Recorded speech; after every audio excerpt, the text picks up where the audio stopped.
Hey, I'm Paul Carruthers, and this is Off Track, our podcast through MotoAmerica. And we welcome all our fans out there. And I've got Sean Bice, who's my counterpart, and I'm going to let him speak in a second. And today we have as our special, very, very special guest, I guess you'd have to say at this point, he's the most successful racer in MotoAmerica history. Our history doesn't go back too far, as most of you would know by now, but he's been the man. He's our three-time MotoAmerica Superbike champion. He won the championship in 2015. He won it again in 2016. He lost it in 2017, which we'll make sure he talks long and hard about 2017. And then he was able to regain the title in 2018. So that is Cameron Beaubier. So let me say hi to Sean first, or else we'll just start ignoring Sean and his feelings will get all hurt. So Sean, Yeah, how I are you will. I today? will be upset.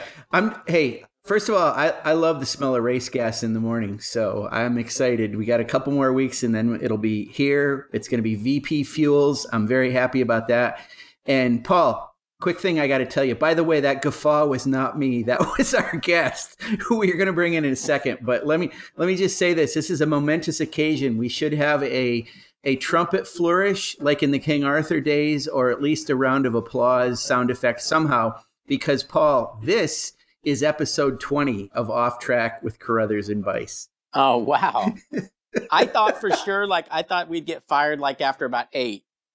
I know, I can't believe it. We're totally into not only double digits, but we're zeroing in on a quarter of 100 or however that goes. So, um, Yeah, so it's been good. It's been fun. It's crazy now because I mean our office is like you were saying how forward you're looking to getting to the races and I am too because right now we're so busy here. It's like we're going as fast as we can.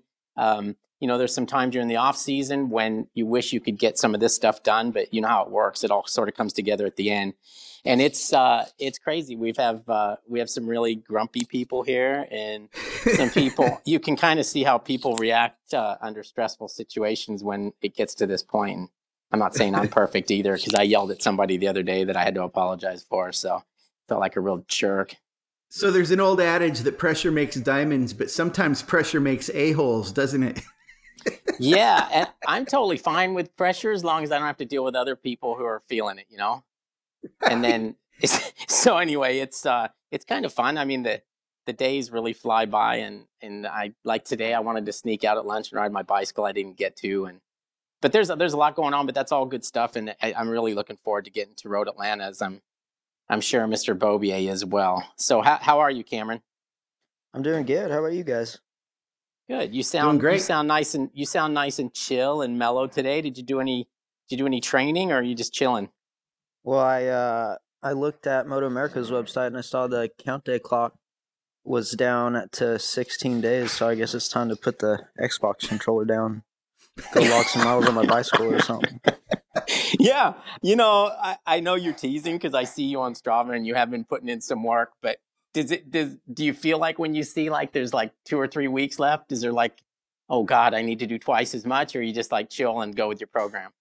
No, it's funny because I feel like every year I'm in the same boat. Like the off season is so long, and then the last month just it winds down so quick, like quicker than you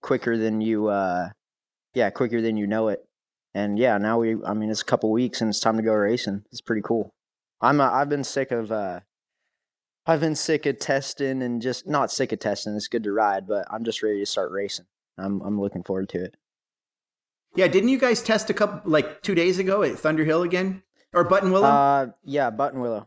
Yep, we did a How'd test it at go? Buttonwillow, and it was really good actually. It was 70 degrees, sunny, no wind, which is not normal for that place. It gets pretty windy out there, but it was good, man. I kind of got back to my old self.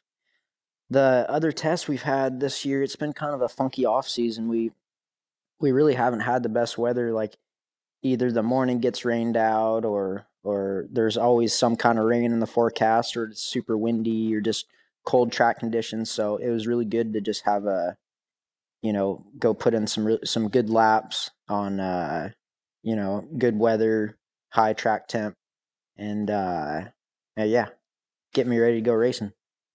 Yeah, I think you guys too. Aren't you? I thought I heard that. I haven't seen photos or anything, but I thought I heard that you guys were in the new livery for this year because I think you took photos at that track, didn't you? We actually did at Thunderhill.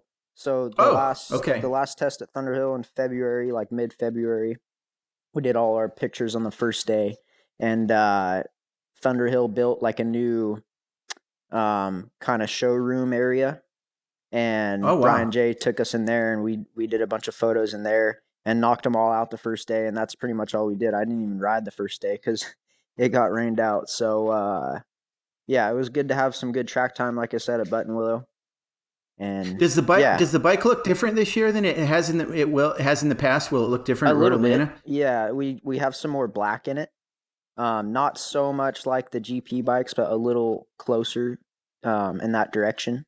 Just a little more black in the livery and also my suit.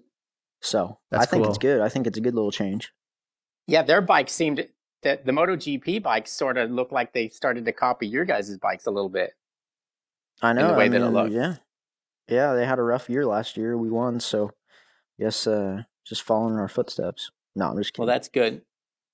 You know, I was talking to Jim Perry, the motocross, supercross team manager, about the colors, and he was asking me about it because they have a lot of black in their livery this year. And I mean, I actually really like it because I think it kind of makes the blue pop even more. But he's kind of traditional, so he's like, "Well, we're the blue crew," and I'm like, "It's still there. I mean, it's better than going back to the days of Damon Bradshaw when the bikes were all pink and purple or whatever." So I think it looks good. I think black and blue. It's a good look for the team. That's And good. plus, and you can also think about if they get their ass kicked, it's easy to call them the black and blue crew. Ha. Yeah, absolutely.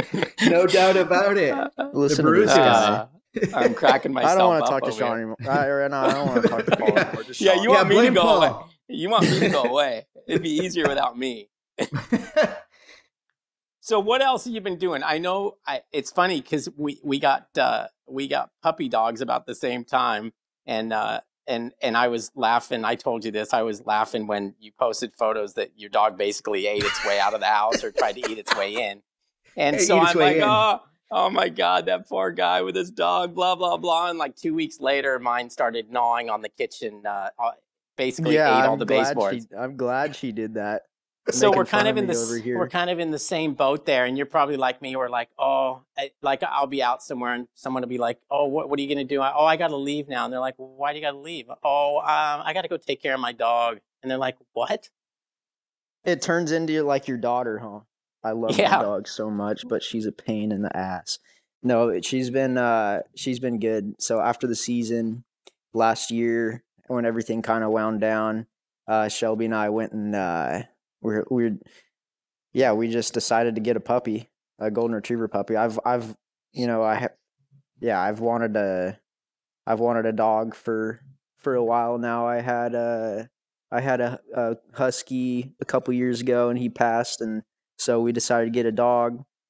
And she's been awesome. Like, she's been so cool. She's been a handful for sure, remodeling my house and stuff like that. But it's believe it or not, like I've actually been pretty busy. Like the last month or so, we moved, and it's been a little chaotic, but it's been really cool.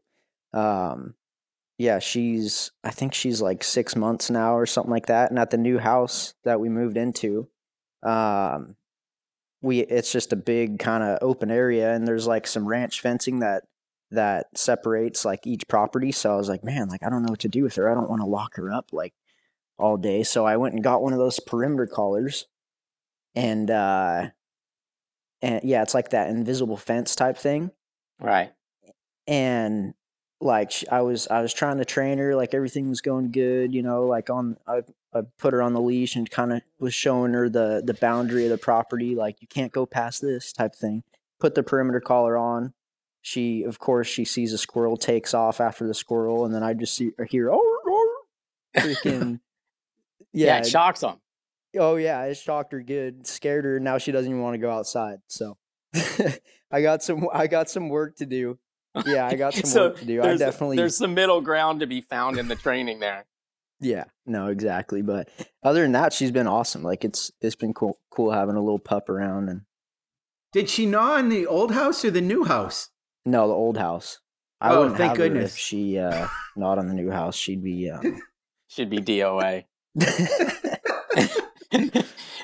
So did you the place I've talked to you a little bit about this, but you're fairly close to where you were, right? Yeah, I'm just on the other side of town. So Y- I bought that place probably 4 years ago or something. And it was off a dirt road. It's like a mile down a dirt road or so. And I had a little track set up in the backyard. And to be honest, like I was just a little over the dirt road and I was a little bit out there, and I'm really digging the spot I'm in now. It's pretty cool. It's pretty centrally located to everything. I can ride my bicycle straight from my house, go hit some good roads, and pretty close to the moto tracks and stuff like that. So yeah, I'm pretty pumped. So Cameron, have you been doing a lot of moto during the off season? I've been trying to. It's we've been getting rained on pretty hard up here in Northern California, so I haven't been able to ride as much as I've wanted to. But we're getting some nice weather rolling into the start of the season, so I'm gonna go out and yeah, keep riding and make sure I'm prepared for the season, and go have fun with my friends and brother and stuff like that at the dirt bike track. So it's good. It'll be good. Now, Cameron, I hate to bring up the bad stuff because there's not a lot of bad stuff with you, but you have seemed to start slowly, and then you kind of last year especially. I mean, your first half was like a mirror image of Tony's first half, but you were more consistent than him, and that allowed you to do what you needed to do, which was win the championship. But is there any reason that you see why things start slowly, or is it just Well, it's not bad on luck? purpose. Well, you don't want to just write I don't that go come from crash behind on story purpose. every year, right? No, but it kind of seems like that's happened the last few years. Like the first round, leading into the first round, we're pretty confident and everything's going to plan, and something happens, or start off the weekend with a couple crashes, and yeah, that's never fun to start off the season like that. But um, hopefully that's not the case this year. Like, yeah, last year at Road Atlanta, I knew that my bike works pretty good at that track, and we've done pretty good there in the past. And I had some good confidence going in there. Went and crashed in first practice, and then went and crashed in the second lap of the first race. So um, that was definitely a pretty rough weekend. And then I think I like hydroplaned or something like that first lap of the warm up on Sunday, and crashed there too in the rain. So it was definitely a weekend just to put behind us. But I mean, that saying, you win championships on your bad days, is definitely, I think that's a legitimate statement for sure, because we went and got second the second day at Road Atlanta, and just kind of tried to start getting the season rolling from there. So hopefully it doesn't start off like that, but I guess if it does, we've been in that situation before. So yeah, I'm just looking forward to getting racing though. Do you prefer to start at Road Atlanta than Coda? Yeah, I like Yeah, I that. figured. I think because Road Atlanta is a pretty good track for us. Yeah, we've had some success there in the past, and I really like that track. And I think the Yamaha works pretty good there. Coda, just for whatever reason, like I've won, I've had some wins there, and stuff like that in the past, but for whatever reason that place just doesn't really click with me, or I feel like my bike. I think a lot of the sharp corners, like the punchy corners where you have to use a lot of acceleration and you can't really keep the flow, the momentum going. I think that's where we kind of struggle. And that track is full of those like hairpin corners where you get the bike stopped and then and rip right off the corners, like stop and go corners. So I think my bike just likes to keep the momentum up and flow through the track. It's gotten a lot bumpier too, Cameron. Is that any kind of a factor for you? I've heard that. Yeah, I've heard that it's gotten quite a bit bumpier. And yeah, last year I know that the GP guys were complaining quite a bit about like how bumpy it was, the track surface, mainly on, some of the braking areas, and that last part of the track where they kind of ground it down. There was like no grip. The grip level was down big time. So hopefully, that's sorted out. I'm sure it is. It's a world-class facility. So, yeah, should be good. Talk to me about Road America last year, because I know everyone wants to know about that, and I know you're sick of talking about it. But I mean, it was the turning point, and whether you knocked Tony down or whether whatever happened there, but that was the turning point. I mean, did you feel like, okay, this is it? Like I have to just go now. It's like it's now or never. Yeah, I mean, a lot of things happened that weekend.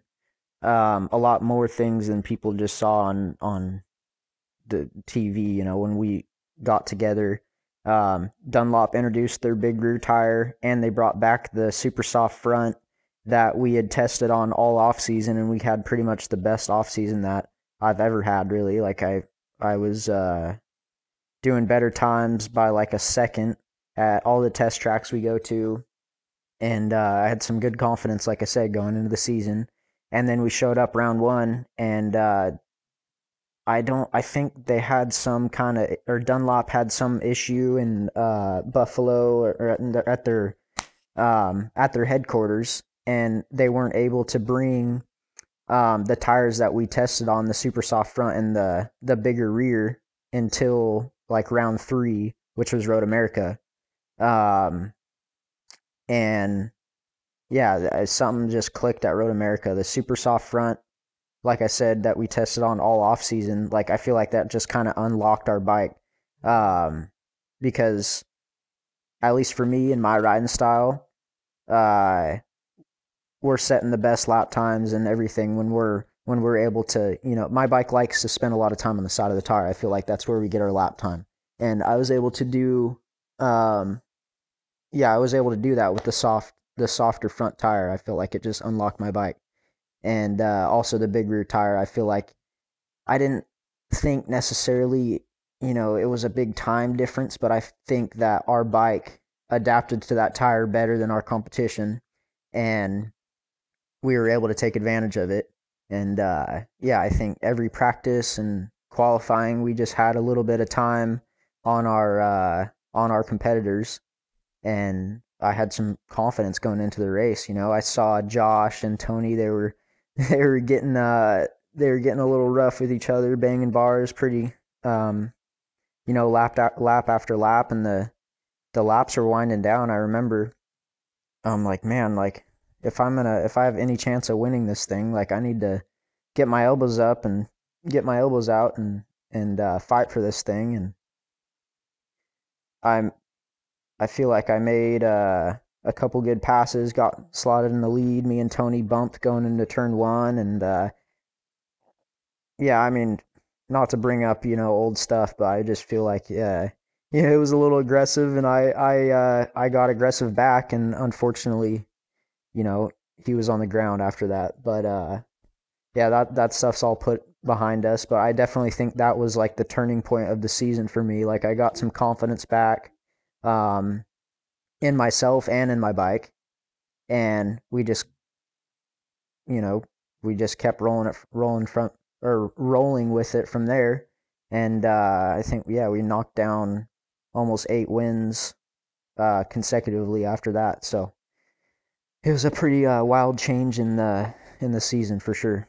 Yeah, it was like a light switch. One of the things I want to talk about, because just so the fans can understand it. So you touched on this, Cameron. In your preseason testing, you guys had a chance to test with a bigger tire, and I don't know if you did with the super soft as well. But then you went to the test at Barber, and all the Superbike teams got to be on with that new tire, and then they took it away, and you didn't get it until Road America. And you got back to what you liked about that tall tire and that super soft at that point. And you adapted to that better than anybody. It almost, did it feel like it almost took you back to the feeling you had in the preseason Yeah, testing when you were testing with those tires? more so for me, it was the softer front tire that The that front. benefited me and my style more so than the bigger rear. But I think together, I think it was definitely a big step for me. But like the combination of the two, because with the bigger rear tire, there's just more contact patch, especially on entry. Like we were able to brake a little bit deeper and get into the corners a little harder. Just with that bigger rear contact patch, without the thing sliding. And I think, with the softer front, you're just able to trail brake and keep the bike on line and be able to get into the corners a little deeper than we had previously. And I think that was really good for me, just because I've struggled pretty bad the last few years, just trying to get creative on passing those guys on, like hard brake passes where, for example, Tony and Josh are really strong, on the brakes. Um, and I think that was a benefit for me in that situation. So We had Jake Lewis on a few podcasts ago, and I knew that it was the super soft. I talked to you about that last year, and knew that really made a difference for you. So we asked Jake about the super soft, and wondered, I expected him to say, "Oh yeah, it was awesome." He actually said he hated that tire, couldn't even use it at all. Does that surprise you? yeah, well, not really. I just think it's style. It's different for people's styles. I think, like for example, Garrett, um, Utah last year, he switched from the super soft to like the soft medium front tire, and he started going faster on that. I think it's just different, the way people ride, and what people are looking for just in feel and feedback out of the front. And I just feel like I have to feel the front end, and with the softer front tire up front, I think when it's like flexing around and kind of moving a little bit, like I just have like a feeling there. Um, so yeah, it's just different for everybody. We knew that your riding style was completely different than Josh Hayes when you were teammates. I actually thought your style was a little more similar to Garrett, but is that not true? Are you guys' riding styles quite a bit different as well? No, I think our styles are pretty close. I think just like I mean, we're on the same exact bike. I just think, like for example, on like the tire situation, I think he looks for different feelings and stuff than I do, um rather than just like, or maybe like for him he's looking for more braking stability. Like for me, I'm just looking for more feel on the side of the tire when I'm trail braking into the corner and stuff like that. We're just a little different. Okay, I got to tell you, there seems to be every once in a while. I think you got to love Josh Heron with his social media because he likes to poke the bear a little bit. And I see, he has a couple of goes at you, and every once in a while you come back with a real zinger, or you just kind of leave it alone. You obviously look at this stuff, but I know you tend to just like, I think you're a little nervous about putting yourself out there, so you don't, and you focus more on maybe letting the track do the talking instead of your social media. Is that Yeah, correct? I wouldn't say I'm like nervous to kind of poke back or whatever. I just kind of think it's funny at the end of the day. I just laugh it off, whatever, because I know he's just doing it for all his double clickers. Um, but but no, it's all in good fun, and like, and I think I mean, I kind of like it at the same time because he gets me more followers. So without me having to say anything, like he tags me, he's got quite a really good following going on right now, and people get curious and go click on my page and stuff like that too. So no, I know it's all in good fun, and I think we both have a pretty good mutual respect for each other, and on and off the track. So uh, it's all good. Do you expect any fireworks from their side with those two guys, Uh, you know, it's obviously hard to going to be as say. competitive as they are? It's hard to say. Like, to be honest, I could see, stuff getting a little hectic over there, just because I know both those guys want to win really bad, and I mean, stuff always happens when you have, yeah, when you guys are racing each other for first place, and something happens, you get roughed up here or there. It's easy to get, um, I mean, it's easy to get your emotions going. So I've been there, and I'm sure they have too. I know they have too. So it's going to be interesting though, for sure. Why is it now? Paul and I have asked this question to each other, and I'm going to ask you, Cameron. Why is it? It seems like Josh Herrin can do things to Tony Elias way worse than anything you could ever do, and he has no problem with it. But one little thing, and he's all about I have memory and all this. It seems like Josh Herrin gets away with a lot more crap than you do towards Tony. Agreed? Nah, Okay. it's hard to. I mean, it's hard to say. I think it was just a different scenario the last couple years, because me and Tony were racing against each other for the championship, and win after win, we were always, um, we were always neck and neck with each other. And Heron, just the way their season started without the truck getting to Road Atlanta and stuff like that, kind of put them out of the championship a little bit early. And but then, like, as the season went on, like, he got a couple wins and was always up there fighting for wins and stuff like that. But I think it was just a little different because Tony and I were racing each other for the championship, and Heron was in the mix for race wins. So I just think it's a little different. But at the end of the day, all three of us want to win really bad, and there's gonna be some emotion, here and there. So, but I think we all have a good mutual respect for each other, and we just want to win. Well, this is the old adage too about the first one you want to beat is your teammate, and I know Garrett did well last year, but he admitted he had some struggles with things. But I'm talking about with that Yoshimura Factory Suzuki teammates. I mean, obviously Tony is going to want to beat Josh, and Josh likewise. So I think their situation is probably going to be a different dynamic than it's been in the past. Wouldn't you agree? Yeah, I think I think it'll be different, but I think, um, just based on what I've seen and stuff, I think they're working together and trying to build the best package they can together, uh, to take to us, and that's what we're doing too, me and Garrett. I think Garrett's going to be, just based on, like, testing this year. I think he's going to be really strong this year, and I think it's going to be really good to have another guy up in the mix. And I feel like it's gonna help me, and it's gonna help him, because I feel like last year me and yeah, I just think it's gonna be a good mix up there. Matty Schultz is gonna be up there, and a few others. I think Gagne was gonna be pretty fast on that BMW, here and there. So it's gonna be interesting for sure. But If it's like it was last year, where, and I'm not taking anything away from Garrett, because I think Garrett will make a big step this year, and I think there will be more than the three of you up there. But if it's the situation at some races where it was last year, where it's those two and it's you, and now they're two teammates, do you feel like you could be ganged up upon, or do you think they're going to be so wanting to beat each other that it's not going to matter that they're both on the same yeah, team? I think at the end of the day, I think they both really want to win, like I said, and I don't think that I don't think the whole teammate thing is gonna hold anything back. That's for sure. So I know, yeah, I know, at least in the past, like, that hasn't been the case for me.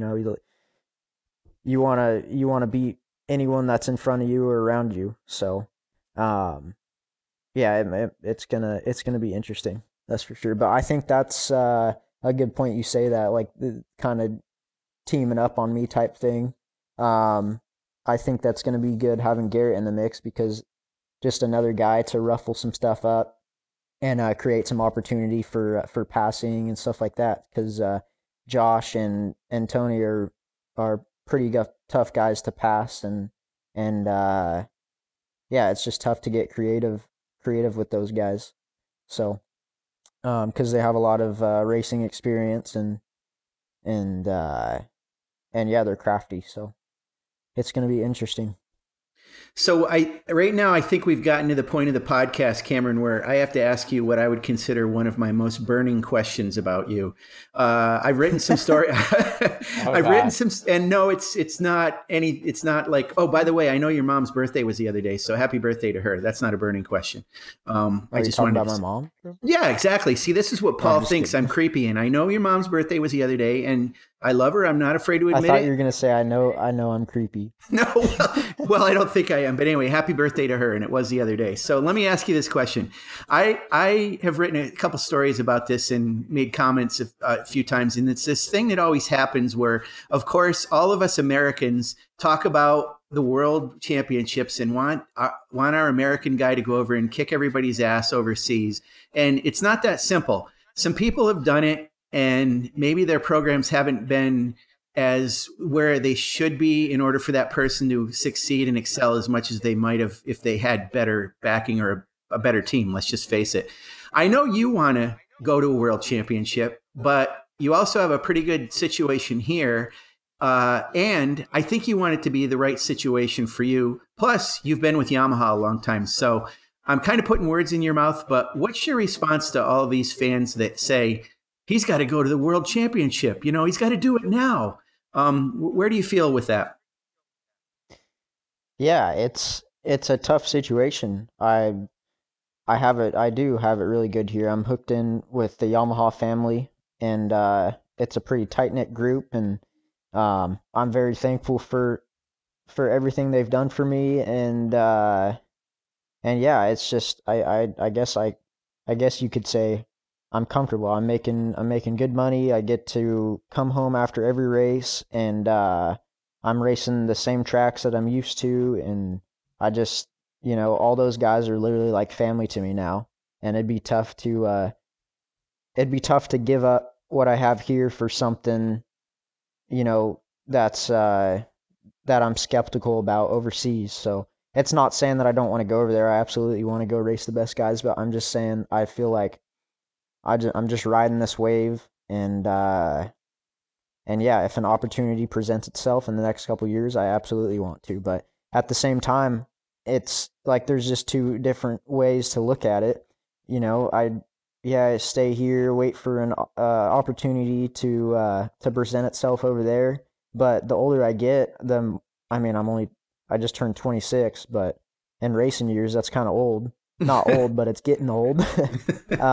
It just makes me realize that, man, like if I do want to get over there, like I might have to go, grind out a year or two on something subpar and create an opportunity over there if I really want to go over there. So there's just a couple different ways to look at it, but it's just it's hard to leave what I have here for something that's something that's not the perfect situation, and that's what I have here right now. So do you think you guys would ever do a wild card? Good guys. I would love to. I would love to get another World Superbike wild card with the PATA team or something like that. I think that would be awesome, but my dream would be to take my guys, my bike, and go do a wild card with them, because I think we could actually do pretty good. Yeah, that'd be so awesome. Would you do it on a Laguna Seca weekend? Would you do it after the season?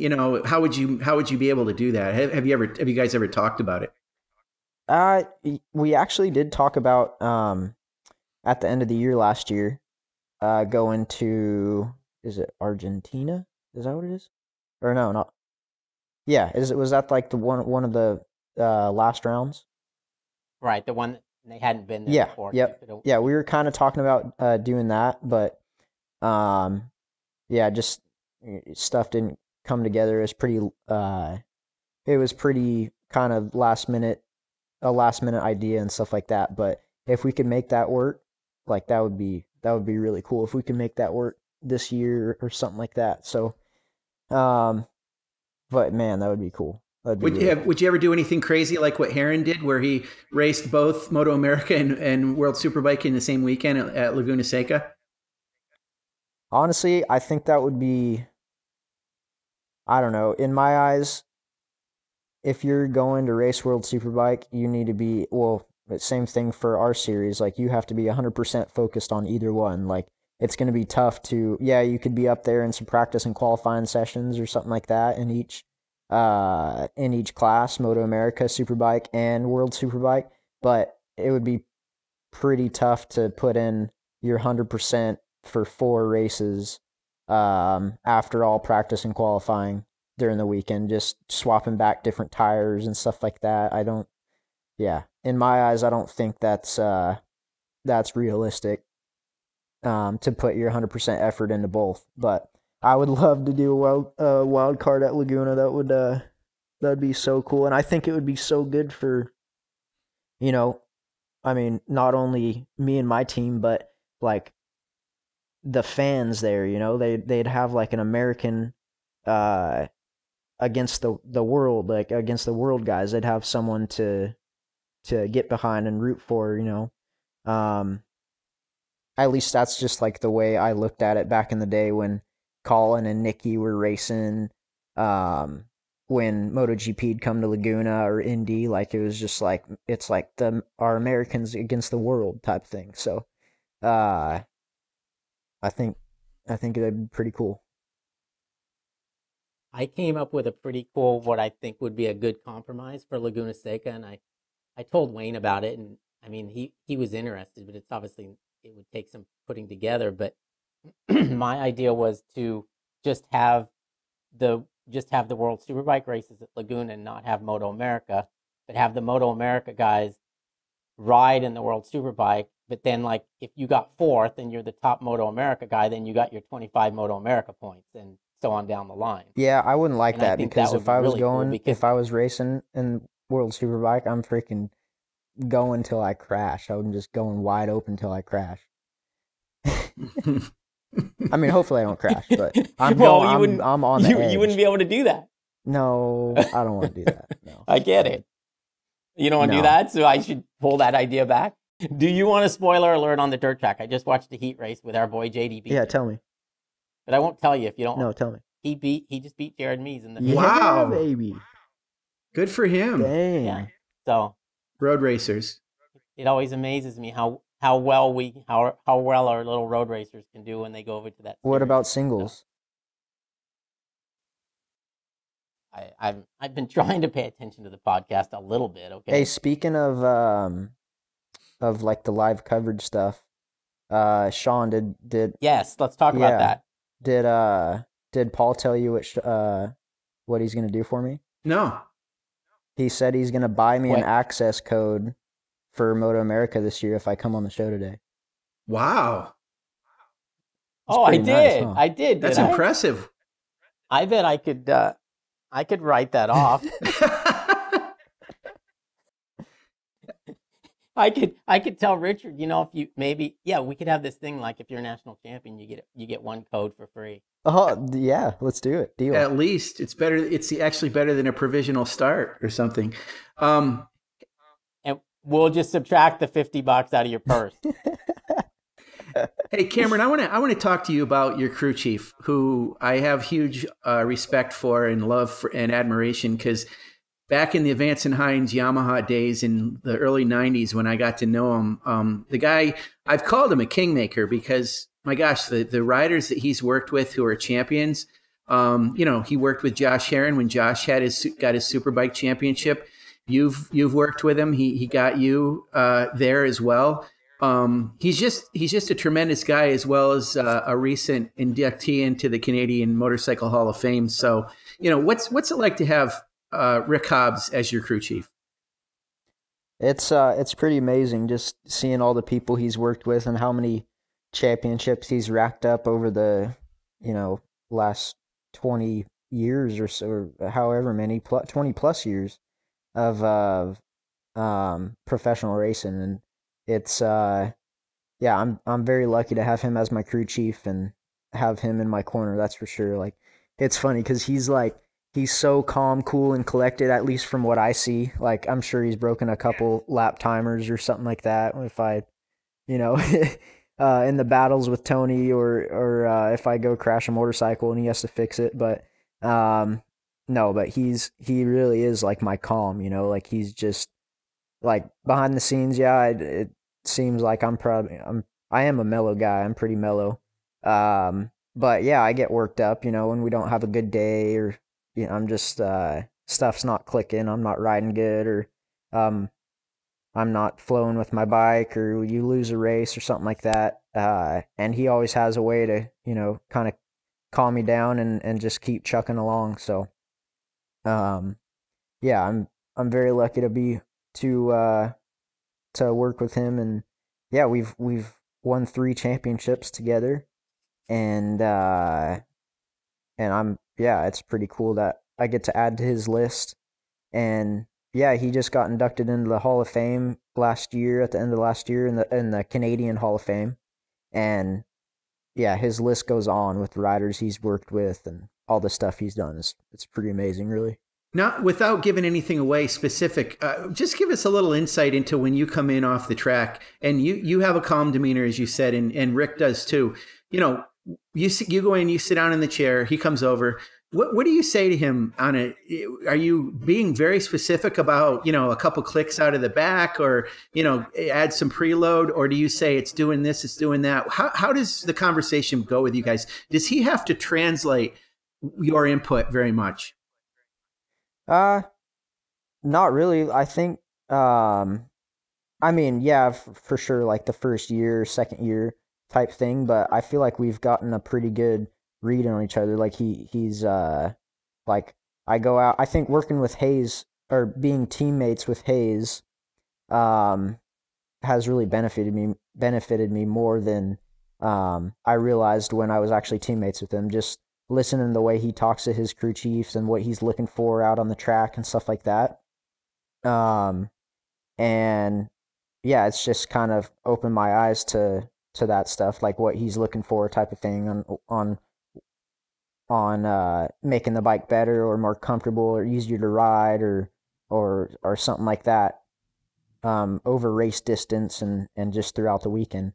And but yeah, it kind of changes. It varies, you know. If like on a good weekend you come in and you say, no, the bike's working awesome, don't touch anything. Maybe add some wheelie control here, or I'm getting a little chatter here, a little pump here. But most of the time we don't change too much stuff unless we're, you know, really struggling. So Cameron, you just basically told us what a big help Josh Hayes was to you when he was your teammate. My question is, do you help Garrett, or at this point, the way you guys are, you're like, oh, hell no? Uh no, I wouldn't say oh hell no, but I think it's just um like we were just in a different situation. Like Josh had quite a few years on me. Well, yeah, I think he's almost twice my age. But he he just had a ton of experience over the last, you know, 20 years racing and all that stuff. And that was just a good, and he's really, I mean, he's really good with his words and explaining, yeah, just explaining himself and like just the way that what the bike does. And I feel like that helped me more than I realized in the situation. And like for Garrett and I feel like Garrett and I both signed on with Graves Yamaha, and we're pretty close in age, and I think we just kind of, you know, have we do our things the way we do them. And not saying one's better or one way is better than the other, but I think that we just kind of do our things differently in our own way. But yeah, I mean, I look at his data sometimes, he looks at my data sometimes, and I think that's going to be really good going into this season, like working together and making the bike the best it can be, and have something to go out the Yosh boys with. You know, it's funny. It's funny about that, Cameron, about Josh. You said he's really good with his words. I was talking to Paul about this earlier. I've never seen a guy who was so brutal. He used to give you such a hard time, and I know he was teasing you and all that. And when my son was little, we used to call it joking serious, where you're joking, but there's some kind of seriousness down at the bottom of it. And oh my God, he used to rip you all the time, and I used to be pretty impressed. All right, well, I take back all the good things I said about him. You remember how he used to tease you back in the day? No, oh my God, it used to make me so upset. Thing, though. No, I hear you. That's just a big brother thing. That's just the way it goes. But no, I mean, he could be a shithead for sure sometimes, but he's at the end of the day, he's a good dude. He just likes feeling important and being Mr. Cool guy in front of people. That's just the thing, and making fun of me in front of people. That's just the way it goes. But when it was just him and I, like, he was no, he's cool. Good dude. Yeah, I got you. Jumping back to last year, what was the high point of the year for you, and what was the low point? I would say Road Atlanta was pretty low, but I think what was even lower was VIR leading, like, I mean, the first race I led pretty much the entire race. I think the entire race, and got beat on the last lap. And then the second race, I knew I was faster than Tony, but I just could not get around him. And I think we kind of passed back and forth maybe the last lap, and it was just like, I was just so frustrated, like knowing I had the speed and it just wasn't clicking. Things weren't clicking, and we just kept getting seconds and thirds. And I think right there, that was kind of the lowest point. And then MotoAmerica came along, and we never quit fighting, and we just turned things around from there on. And I feel like we luck kind of swing our way there. So, yeah. And speaking of fighting, how close were you to fighting with not with Stuart Higgs, but in Stuart Higgs' company when little Tony was threatening you with your life? Oh man. No, I guess that was pretty interesting. But like I said earlier, we all just get like emotional, and we all want to win. And I mean, I'd be pretty irritated too if I lost a big chunk of points and my competition won. So it's just it's a part of racing, and hopefully we can just leave it behind us and go have some good clean racing. But at the end, I mean, unfortunately, I don't know if that's always going to be the case. Racing as close as we do and stuff like that. But it's gonna make for a good, exciting season, that's for sure. Hey Paul, I know we're getting ready to wrap this up, but I did want to. I just this popped in my head, and I got to get it out of there because I go insane if I don't get it out of my head. This question for Cameron.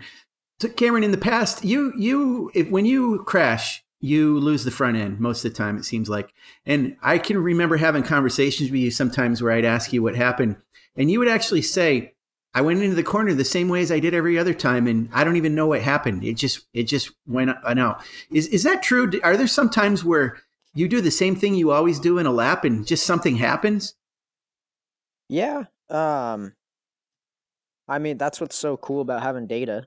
It's like the lie detector. You go back to the data and figure out what you can think that you've done everything the same, but I mean, all of us at our pace, we in MotoAmerica, I feel like in the Superbike class, we're all just on the edge trying to get everything out of the bike we can, and it doesn't take much. Like, you could enter the corner feeling like you're at the same speed, at the same lean angle as you have every other 20 laps you've done around the place that day, and you could have like just a little bit more brake pressure than you did the lap before, but not even feel like it. And that's what's so cool about having electronics and the awesome team I do, to be able to go and figure out what you did wrong, and just be able to learn from it. Like, I feel like if you're able to learn from what you did mistake wise, like in a crash, I feel like that can benefit you huge throughout obviously the rest of the weekend, or just as time goes on. So yeah, but there has been I especially the first year on the Superbike, a couple times I was just scratching my head like I could not. That was when we had first started running the American front tires in AMA, and I could not, like, I had no feel with the front, and I feel like I did the same thing every lap, and then one lap I just crashed, and obviously I was pushing because I was riding on the limit, trying to keep up with Josh and Raj, his first year on the Superbike, giving everything I had, and I found myself on my head quite a few times that year, like just scratching my head, like how did I just crash? Like how did I just crash? But yeah, it's a funky thing for sure. All right. Well, I think that's a pretty good spot for us to end on. Cameron, I want to thank you for joining us, and I'll make sure that we get you your free code, because I know you can't afford it with the millions of dollars that you have in the bank, because I know you don't actually spend any of it. So I'm sure the money's there if you need it. But you know what? I just bought a house. I'll take care of you. And yeah, I have a little condo. I have a daughter now. Yeah, Dixie. you do. Dixie. Yeah. I'm going to find out tonight if the cayenne pepper I put on the wood actually works. Somebody told me if you do that they don't like the taste of cayenne pepper. So knowing my luck, I'm sure she's acquired a taste. So maybe she's still eating away there. But thanks for joining us. And Paul, you better be careful, because I know from experience that Cameron loves spicy food, so he may come over and gnaw on that cayenne pepper. It could be me. Who knows? What's your address? Yeah. And he could actually jump the gate. But anyway, so thanks, Cameron, for joining us, and we'll see you in a couple of weeks down in Road Atlanta. And Sean, thanks for hooking up with me again this week, and we'll do it again next week. And I won't give away who our guest is next week, but it's, as always, it'll be a solid MotoAmerica citizen, and we can chat with them as well. So thanks to our fans for listening, and however you receive your podcast, continue to do so. Make sure you give us good reviews and get your notifications, and don't miss any shows. And I'll talk to you two gentlemen in a few weeks. Cool. Sounds good. Thanks for having me on, guys. Thanks, Cameron.